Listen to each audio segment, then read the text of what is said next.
सुप्रभात छात्रों। एक बार मैं आपको याद दिला दूं कि यदि आपने मेरे चैनल को सब्सक्राइब नहीं किया है तो अवश्य कर लें। मेरा मनोबल भी बढ़े और आपको भी अधिक से अधिक लाभ पहुंचे। तो सब्सक्राइब जरूर करें, अपने विचार हम तक जरूर करें। आज थोड़ा सा हटकर मैं आज आपको पढ़ाने जा रही हूं। जैसे मैंने साहित्य को विषय लिया था एसएससी बोर्ड का, पर कुछ बच्चों का कहना है कि कुछ व्याकरण पढ़ा दिया जाए, क्योंकि व्याकरण में कुछ ऐसे पाठ हैं जो बहुत कठिन लगते हैं, जैसे संधि, अलंकार, छंद आदि। तो आज मैं संधि की ओर आपका ध्यान आकृष्ट करूंगी। आप जान लें कि जैसे गणित होता है 2 और 2 जोड़ 4, तो आप किसी बोर्ड में चले जाएं, झारखंड बोर्ड हो, सीबीएसई हो, आईसीएसई हो, बिहार बोर्ड हो, कोई भी बोर्ड हो, यहां तक कि प्रतियोगी परीक्षाएं भी हो, तो 2 जोड़ 2 4 कभी नहीं बदलेगा। उसी तरह व्याकरण भाषा के लिए, साहित्य के लिए मूल है।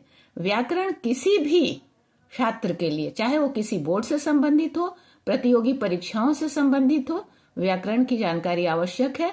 और सभी परीक्षार्थियों के लिए व्याकरण की परिभाषा, उसके उदाहरण एक ही हैं। बड़ी कक्षा में हम थोड़े व्यापक तौर पे जाएंगे और छोटी कक्षा में हम साधारण वे में उसको समझ लेंगे। तो आज मैं आपको पढ़ा रही हूं संधि। बहुत आसान है, बहुत आसानी से इसको समझा जा सकता है। थोड़ा सा ध्यान देंगे आप इस पर कि संधि पहले कहते किसे हैं। परिभाषा को रटिए नहीं, रटने से क्या होता है कि आपको भूल जाने की आशंका होती है। जो भी परिभाषा है उसको आप समझ लें। संधि का अर्थ होता है मेल। अब संधि का अर्थ है मेल, तो किसका मेल है? तो 2 वर्णों के मेल से जो विकार उत्पन्न होता है उसे संधि कहते हैं। अब यहां कितने शब्द आ रहे हैं आप उसको अंडरलाइन करिए। 2 वर्णों के मेल से, तो संधि में 2 वर्णों का होना अनिवार्य है, उसका मेल होना अनिवार्य है, और मेल से विकार होना अनिवार्य है। विकार शब्द का अर्थ बदलाव होता है, परिवर्तन होता है। तो स्पष्ट आप यहां पे समझ सकते हैं कि संधि में 2 वर्णों का होना अनिवार्य है। 2 वर्ण आपस में मिले हुए हैं, मेल है, और उससे मिलने से जो बदलाव होता है, जो परिवर्तन होता है, तो परिवर्तन जो हुआ वह आपकी संधि हुई। पहले संधि जानने से पहले आपको वर्ण जानने की आवश्यकता होगी। जो छात्र वर्ण अच्छे से नहीं समझे होंगे उनको संधि समझने में कठिनाई हो सकती है। वर्ण मूल ध्वनि है, अक्षर। आप साधारण वे में समझिए, मैं गहराई में नहीं जा रही हूं, कि वर्ण अर्थात अक्षर। जैसे आप वर्ण पढ़ते हैं कि स्वर वर्ण और व्यंजन वर्ण। स्वर वर्ण जो स्वतंत्र वर्ण होते हैं, जिसमें किसी वर्ण की सहायता नहीं ली जाती, मात्रा के रूप में आप व्यंजन वर्ण के साथ उसको प्रयोग करते हैं, जैसे अ, आ, ई, उ, ए, ओ, री आदि आदि। ठीक है। और व्यंजन वर्ण बिना स्वर की सहायता से नहीं बनते, स्वर की सहायता से ही व्यंजन वर्ण बनते हैं। तो जब हम स्वर और व्यंजन वर्ण के मेल से विकार होगा, उसके आधार पे हम संधि का भेद कर सकते हैं। जैसे पहले तो हमने जाना कि 2 वर्णों के मेल से बदलाव हुआ। जैसे मान लीजिए विद्यालय शब्द है, तो विद्या जोड़ आलय, विद्या एक शब्द हो गया, आलय दूसरा शब्द हो गया। तो विद्या और आलय को जब हमने मिलाया तो बना विद्यालय। अब यहां पर आपकी परिभाषा कहती है 2 वर्णों का मेल। तो यहां वर्ण कौन कौन से मिले? विद्या, पहला जो खंड है, पूर्व पद और उत्तर पद कहते हैं। 2 खंड जैसे मैंने किया, तो पहला पद जो हुआ वह पूर्व पद हुआ, दूसरा पद उत्तर पद हुआ। तो पहला पद का अंतिम अक्षर, ध्यान देंगे, शब्द नहीं, अक्षर। जैसे विद्या, तो द्या, या, य में आ की मात्रा है। ठीक है। तो आ और फिर आलय, यहां पे आ से शुरू हो रहा है, तो पूर्व पद का अंतिम अक्षर आ और उत्तर पद का प्रथम अक्षर आ, दोनों मिला तो हो गया आ, विद्यालय। विद्यालय, विद्या और आलय को मिला दिए तो विद्यालय हो गया। कहीं कहीं अंतर में होता है, हम भेद में जाएंगे। जैसे देव जोड़ आलय, तो दे व में क्या आया? अ। और इधर पहले उत्तरखंड में आपका आ गया आ, तो अ जोड़ आ बराबर भी हो गया आ। देव जोड़ आलय तो देवालय। तो अ और आ मिला तो परिवर्तन हो गया आ में। फिर यदि हम करते हैं देव धन इंद्र, देव जोड़ इंद्र, फिर देव व में अ आया और उत्तर पद में इंद्र ई आया, तो अ और ई के मेल से क्या बना? देवेंद्र। वहां पे ए की मात्रा बढ़ गई, देवेंद्र हो गया। तो ये परिवर्तन हो रहा है जब दो अक्षर मिलते हैं। आपको समझना यह है, शब्द नहीं मिल रहे हैं, अक्षर। पूर्व पद का जब हम खंड करते हैं तो पहले पद का अंतिम अक्षर और दूसरे खंड का प्रथम अक्षर, यही दो मिलते हैं और उसमें बदलाव होता है। आ जोड़ा ए आया, ओ आया, ऊ आया, री आया। तो इस तरह से जो बदलाव होते हैं अक्षर में तो वो संधि कहलाते हैं। तो संधि किसे कहते हैं आपने समझ लिया होगा कि दो वर्णों के मेल से जो विकार उत्पन्न होता है उसे संधि कहते हैं। अब वर्ण, चूंकि वर्ण ही इसका आधार है, तो स्वर वर्ण और व्यंजन वर्ण दो वर्ण हैं, इसलिए संधि के हम भेद में संधि 3 प्रकार की है। हाँ, स्वर संधि, व्यंजन संधि और विसर्ग संधि। जैसे हम स्वर वर्ण करते हैं तो अंतिम में जो अयोग वह आता है अंग अह, तो अह की मात्रा जहां पे अह वर्ण आएंगे वहां पर विसर्ग संधि होता है। तो स्वर संधि अपने आप में आपको बहुत ज्यादा सोचने की जरूरत नहीं है। आप जब समझ रहे हैं कि संधि किसे कहते हैं, तो स्वर संधि अर्थात स्वर वर्णों के मेल से जो विकार उत्पन्न हुआ। अगर आप स्वर वर्ण जान रहे हैं कि स्वर वर्ण कितने हैं, कौन है, क्या है, तो स्वर वर्ण जहां स्वर वर्ण से स्वर वर्ण का मेल होगा, दोनों खंड में पहले खंड का अंतिम अक्षर और दूसरे खंड का पहला अक्षर, दोनों को स्वर होना अनिवार्य है। दोनों अगर स्वर हैं तो वो स्वर संधि हुआ। जैसे अभी हमने बताया देवालय, विद्यालय, ठीक है, भानुदय, भानु जोड़ उदय, इधर भी ऊ है उधर भी ऊ है। नदी जोड़ ईस, नदी, इधर भी ई है उधर भी ई है। हरस्व हरस्व मिल करके दीर्घ हो जाते हैं, तो वहां दीर्घ संधि हो, तो हम लोग भेद में आएंगे। अभी आपको यह समझना है कि स्वर के साथ स्वर का मेल जब होता है और उसमें जो बदलाव होता है तो उसे स्वर संधि कहते हैं। दूसरा है व्यंजन संधि। तो पहले खंड में स्वर ही रहेगा, पहले खंड का जो अंतिम अक्षर है वो स्वर रहेगा और दूसरे खंड का पहला अक्षर व्यंजन होगा। सॉरी, यहां पे हमने उल्टा बोल दिया, ठीक है। आप पहले खंड का जो अंतिम अक्षर है वह व्यंजन होगा और दूसरे खंड का पहला अक्षर स्वर या व्यंजन, दोनों में से कोई हो सकता है, तो उसे व्यंजन संधि कहते हैं। इसके कई नियम हैं, वो हम लोग अगले चैप्टर में चलेंगे तो इसको पूरी तरह समझने की आवश्यकता होगी। तो जैसे वागीश शब्द है, वागीश, तो इसकी संधि बनेगी, संधि विच्छेद जब हम करेंगे तो वाक धन ईश। वाक क में हलंत, क्योंकि वहां स्वर नहीं है। आप ध्यान रखिएगा, व्यंजन संधि में पहले खंड के अंतिम अक्षर में स्वर नहीं होता, वहां हलंत लगा रहता है। तो जब आप हल वर्ण देखेंगे तो आप समझ लेंगे कि यह व्यंजन संधि है। जैसे वाक धन ईश, वाक क में हलंत है और तीसरा का ए क ख ग का पहला, वाक क का बना ग, तीसरा वर्ण। कुछ नियम है इसके, वो नियम जानने से ऊंची कक्षाओं को अधिक जानने की जरूरत है, लेकिन आप 6, 7, 8, 9 तक भी आपको इससे लाभ मिल जाएगा। तो वाक धन इस, उत धन ज्वल, उज्ज्वल। उज्ज्वल आप कैसे लिखते हैं? 2 बार आधा ज लिखते हैं, तो एक ज जो हुआ तो त में बदल गया, उत धन ज्वल, यहां त में हलंत होगा, उज्ज्वल। तो ये आपका हो गया व्यंजन संधि। व्यंजन संधि के बाद है विसर्ग संधि। आप हमेशा याद रखिएगा, जो भी संधि है उसका पहला खंड जो है वो संधि को परिभाषित करता है। जैसे स्वर संधि में अ जोड़ा आ जोड़ा आ, ई जोड़ ई, ऊ जोड़ ऊ, दोनों तरफ स्वर है। व्यंजन संधि में पहला व्यंजन होगा, हमेशा याद रखिएगा, पहला व्यंजन, दूसरा स्वर या व्यंजन। तो पहला जब क च, ट, त, प या कोई भी अक्षर रहेगा उसमें हलंत लगा रहेगा तो आप पहचान लेंगे, क्योंकि प्रतियोगी परीक्षाओं में आपको डेफिनेशन नहीं लिखना है, आपको सिर्फ पहचानना है कि ये व्यंजन है कि स्वर है। या ये ऑप्शन दिया रहेगा कि आप इसकी ये संधि विच्छेद करें या इसकी संधि करें, तो इसमें आपको इसकी सहायता मिलेगी। तो पहला होगा व्यंजन, क हो, ग हो, च हो, ट हो, जो भी हो, पहला व्यंजन, दूसरा स्वर या व्यंजन, तो आप पहचान लेंगे कि यह व्यंजन संधि है।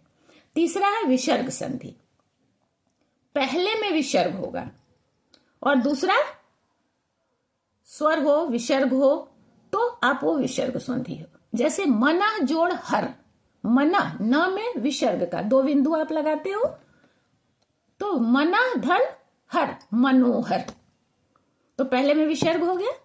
जैसे यशः जोड़ दा, यशोदा, तो ये हो गया आपका विसर्ग संधि।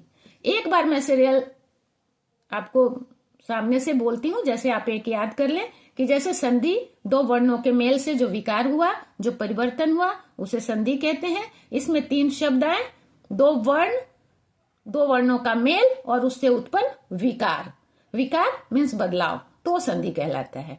दूसरे में है कि वर्णों के आधार पर हम संधि के भेद करते हैं, स्वर संधि, व्यंजन संधि और विसर्ग संधि। स्वर संधि में स्वर और स्वर वर्ण का मेल होता है और उससे परिवर्तन होता है, उसे स्वर संधि कहेंगे। व्यंजन संधि में व्यंजन और स्वर या व्यंजन के साथ जो मेल होता है, उससे जो विकार होता है, वो व्यंजन संधि हुआ। और विसर्ग संधि में पहले खंड में विसर्ग, दूसरे खंड में स्वर व्यंजन विसर्ग जो हो, तो उससे, दूसरे में तो विसर्ग की आवश्यकता ही नहीं है, पहले खंड में विसर्ग होने की आवश्यकता है, तो हो गया विसर्ग संधि। तो इस तरह से संधि के भेद आप समझ चुके होंगे कि वर्ण किसे कहते हैं, उसके भेद कितने हैं। अब आगे की ओर बढ़ते हैं कि स्वर संधि के भेद हैं। स्वर संधि के 5 भेद हैं, ठीक है। पहला दीर्घ संधि, गुण संधि, वृद्धि संधि, यण संधि और अयादि संधि। ये 5 संधि पढ़ने की जरूरत है। सबसे जानने और समझने के साथ साथ अभ्यास की आवश्यकता होती है। कहते हैं ना कि छात्रों के लिए श्रवण, मनन, चिंतन और अभ्यास, ये 4 चीज आवश्यक है। ध्यान से सुनिए और फिर सोचिए कैसे हुआ, क्या हुआ, और फिर उसका अभ्यास करिए। कोई आपको पराजित नहीं कर सकता, कोई प्रश्न आपके लिए कठिन नहीं हो सकता। तो दीर्घ संधि अपने आप में अपनी परिभाषा दे रहे हैं। आप वर्ण पढ़ते हैं तो उसमें आप जानते हैं कि इसमें ह्रस्व वर्ण कितने हैं और दीर्घ वर्ण कितने हैं। इतना आप हमेशा याद रखिए कि संधि जानना है तो आपको वर्ण जानने की आवश्यकता है। तो दीर्घ का मतलब दीर्घ, बड़ी ई। आजकल लोग थोड़े फैशन में हो या अच्छे से समझने के लिए सरल से सरल भाषा का उपयोग करते हैं। जिसे हम ह्रस्व और दीर्घ कहते थे, उसको अब लोग छोटी और बड़ी, छोटा ऊ और बड़ा ऊ से भी समझ लेते हैं। हम तो बच्चों को ऐसे भी समझा देते हैं कि भाई बाएं हाथ को हम लोग, बहुत मात्रा में बहुत दोष होता है खासकर छोटे बच्चों का, तो आप ऐसे समझ लो भाई कि ये बड़ा हाथ है जिसमें आपकी कलम है, इसको बड़ा हाथ कहते हैं, दाहिना हाथ। और जिसमें कलम नहीं है वो बाया हाथ है, तो आप उसको छोटा समझ लिए, तो मात्रा किधर से लगेगी, बाया या दाया। ठीक है, कभी कभी समझने के लिए हमको एकदम जमीनी स्तर पर पहुंचना पड़ता है। तो दीर्घ का अर्थ हुआ बड़ी ई, बड़ा ऊ और आ, आ। जैसे स्वर वर्ण है उसमें वो स्वतंत्र वर्ण है, वो अपने आप में ह्रस्व या दीर्घ बनाने का महत्व रखते हैं। जब भी हम व्यंजन वर्ण बनाते हैं तो या कोई भी शब्द बनाते हैं तो उसमें स्वर वर्ण की आवश्यकता होती है। स्वर वर्ण नहीं है तो अक्षर आधा हो जाएगा, ठीक है, उसके लिए हमको हलंत लगाने की आवश्यकता पड़ती है। तो दीर्घ संधि अपने आप में अपनी परिभाषा कह रहा है कि दीर्घ अर्थात संधि में 2 खंड हैं, पूर्व पद, उत्तर पद, ये तो आपने जान लिया। तो दोनों पद में पहले पद का अंतिम जो पहला खंड जो है उसका अंतिम अक्षर स्वर हो, ह्रस्व हो या दीर्घ हो, और दूसरा भी ह्रस्व हो या दीर्घ हो, लेकिन स्वर वर्ण होना चाहिए। तो दोनों मिलकर दीर्घ ही हो जाते हैं। जैसे विद्यालय, विद्याधन आलय, आ जोड़ आ बराबर आ। नदी जोड़ ईश, ई जोड़ ई बराबर ई, नदीश। ठीक है, उसी तरह से भानु जोड़ उदय, भानुदय। लघु जोड़ उर्मी, लघुर्मी। तो इस तरह से ऊ जोड़ ऊ, अ जोड़ अ, आ जोड़ आ और ई जोड़ ई, चाहे हरस हो इधर या दीर्घ हो, मुनि जोड़ ईश, मुनीश। मुनि में है, इधर हरस हो गया उधर दीर्घ हो गया, लेकिन दोनों मिलाकर के दीर्घ हो गया। तो दीर्घ संधि के उदाहरण हैं। आप इसे आसानी से समझ सकते हैं कि दोनों खंड का जो पूर्व खंड है उसका अंतिम अक्षर और उत्तरखंड है उसका प्रथम अक्षर दोनों मिलाकर के दीर्घ होना चाहिए, लेकिन मात्रा ह्रस्व और दीर्घ स्वर ही होने चाहिए, तभी जाकर के वो दीर्घ संधि बनेंगे। तो इसमें आप बहुत सारे उदाहरण आपको मिलेंगे, उसमें आप याद कर सकते हैं। जैसे महाजोड़ाशय, महाशय, कवि जोड़ इंद्र, कविंद्र। कवि में ह्रस्व होता है और उधर इंद्र, कविंद्र, तो यहाँ दीर्घ की मात्रा होगी। उस तरह से हम लोग आते हैं दीर्घ संधि के बाद गुण संधि। गुण संधि में जब कुछ ट्रिक्स हैं उसको आप लोग समझ लीजिए। जैसे जब शब्द बनेंगे तो उसमें एक आर, ऊपर में ए ओ की मात्रा जरूर होगी और एक अर, ए ओ। जैसे अभी हमने सामान्य पढ़ा, कहीं ऊपर से मात्रा नहीं गई थी, वो ट्रिक है। ए ओ अर, जब दोनों खंड को हम लोग मिलाते हैं तो दोनों मिला करके होता है ए ओ और अर, उच्चारण में आएगा। जैसे अ आ के बाद अगर ई आता है, अब अ आ के बाद ई आता है, इसको समझने में अब आपको दिक्कत नहीं होनी चाहिए कि मैंने बता दिया है पहले कि दो खंड होते हैं, तो पहला और दूसरे से यहाँ पे अर्थ है। तो अ आ के बाद ई आए तो ए हो जाता है, ऊ आए तो ओ हो जाता है, और री आवे तो अर हो जाता है। जैसे देव जोड़ इंद्र, देव, वो में क्या है अ और इधर क्या है इंद्र। तो पहला अगर अ आ है और दूसरी ओर भिन्न स्वर है, मतलब अ नहीं है आ नहीं है, भिन्न स्वर है, तो वहां पे गुण संधि हो जाता है ना। एक गुण हमने अपना लिया, एक मात्रा मेरी ऊपर की ओर बढ़ गई। ठीक है, छोटे बच्चों को समझने के लिए ये आवश्यक है कि एक मात्रा ऊपर से बढ़ गई। जैसे देवेंद्र, देव जोड़ इंद्र, देवेंद्र, ए हो गया। यहाँ पे तो देवेंद्र है, देव जोड़ इंद्र है, अ जोड़ ई है, लेकिन उधर ए हो गया। अब भानु जोड़ उदय, वो तो दीर्घ संधि का आ जाएगा, तो देवेंद्र हो गया। अब महाजोड़ उदय, महाजोड़ उदय, आ जोड़ ऊ हो गया महोदय, आ जोड़ ऊ बराबर ओ हो गया महोदय। उसके बाद आता है आपका देव जोड़ ऋषि, इधर अ है उधर री है, तो देवर्षि। आप याद रखेंगे कि ए ओ और अर जब मेल करते हैं तो उच्चारण में आएगा ए ओ और अर, तो होगा वो गुण संधि। पहले में अ आ होना चाहिए, पहला खंड का अंतिम अक्षर जो है अ आ होना चाहिए, और इधर ई हो, ऊ हो और री हो, तो दोनों मिला करके ए ओ अर हो जाते हैं। आप अपनी पुस्तक में जाएंगे तो आपके इसके अनेक उदाहरण मिल जाएंगे, और उस उदाहरण से जब आप इस परिभाषा को याद करेंगे और समझेंगे तो आप उसको अच्छी तरह समझ पाएंगे। कुछ बना के देख लेंगे, कुछ पढ़ के, तो इससे आपको आसान हो जाएगा। उसके बाद आता है वृद्धि संधि। वृद्धि संधि, वृद्धि का अर्थ क्या है? बढ़ना। अभी हमने एक गुण बढ़ाया था, एक मात्रा बढ़ाई थी, अभी हम दूसरी मात्रा भी बढ़ा देंगे। ठीक है, तो दोनों संधि जब हम करेंगे, जब मेल करेंगे तो ओ अ हो जाता है। ठीक है, इसको हम लोग जैसे आज आप इसका अभ्यास करें कि स्वर संधि, व्यंजन संधि, विसर्ग संधि और स्वर संधि के 5 भेद में दीर्घ संधि और गुण संधि, ये 5 आज आप अभ्यास कर लें, तो कल हम आपको बाकी के संधि जो भेद हैं, वृद्धि संधि, यण संधि और अयादि संधि, ये 3 संधि आपको हम कल समझा करके व्यंजन और विसर्ग संधि भी प्रयास करूंगी कि आप तक पहुंच जाएं। और मेरा अनुमान है और मेरी उम्मीद है कि इतना जानने के बाद आप खुद भी अगर आगे पढ़ें तो आपको बाकी की संधि भी अवश्य समझ में आएगी। और इस तरह से आप अपने विचार हम तक जरूर भेजा करें कि आपको संधि पढ़नी है, अलंकार पढ़ना है। अभी कुछ बच्चों ने, कुछ प्रतियोगी परीक्षार्थी लोग हैं जिन्होंने हिंदी साहित्य का इतिहास के लिए निवेदन किया है, तो मेरी कोशिश होगी कि मैं आऊँ आप तक, और आप मुझे मेरे चैनल को एक बार सब्सक्राइब करें ताकि मेरा मनोबल बढ़े, मुझे भी लगे कि आप मुझे सुन रहे हो और आपको अच्छा लग रहा है, ताकि मैं अपने उत्साह के साथ आपको जानकारी दे सकूं। मुझे भी अच्छा लगेगा और आपको भी अच्छा ही लगेगा। चलिए, तो आज के लिए इतना ही। कल पढ़ते हैं हम लोग वृद्धि संधि, यण संधि, अयादि संधि और व्यंजन संधि के क्या क्या नियम है, कुछ उसको भी जान लेंगे।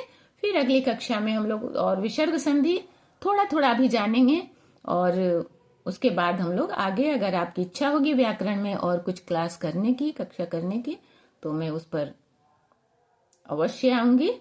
एक बार फिर से आप मेरे चैनल को सब्सक्राइब अवश्य करें, नोटिफिकेशन आप तक पहुंचता रहे और मैं आपके सामने उपस्थित होती रहूं। आज के लिए बस इतना ही, फिर मिलते हैं। Good bye.